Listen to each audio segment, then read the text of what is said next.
reviewing a live-action and animated fantasy film that came out in 1970 that is based on the children's book of the same name, that is directed by Chuck Jones, Abe Levitow, and Dave Monahan, and that stars Butch Patrick and Larry Thor, and that movie is The Phantom Tollbooth. Okay, so this movie has just started in live action and in San Francisco, and we have just been introduced to our main kid character Milo, who is here played by young Butch Patrick. Alright, he has come across a big box that has all of a sudden transformed into our titular toll booth right in his own apartment. That's pretty strange, I would say. Now we have switched to animation, and so has Milo, and he has been transported into a magical parallel universe.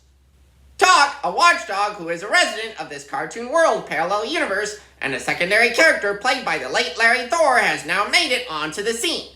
Time is a Gift is now being sung by Tock. My is it getting to be pretty catchy by my standards. That reminds me, I am someone who always has a watch. Oh, a spelling bee that is literally a bee. That is something that you wouldn't normally see from a bee in reality. Hey, wait a minute. Having to decide whether numbers or words are more important?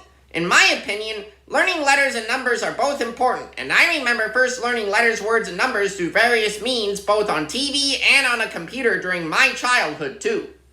Eat your words! That sounds to me like something you would normally do when you eat alphabet soup.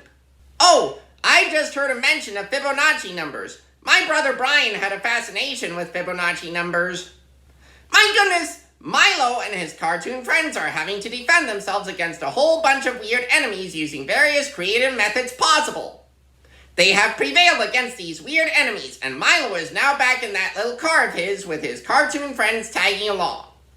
The animated world is going back to normal after all these strange adventures that Milo had to go through. As we get closer to the end of this part animated and part live action adventure, we are finding out that all is now well, and that Milo is now back in the real world, thankfully enough.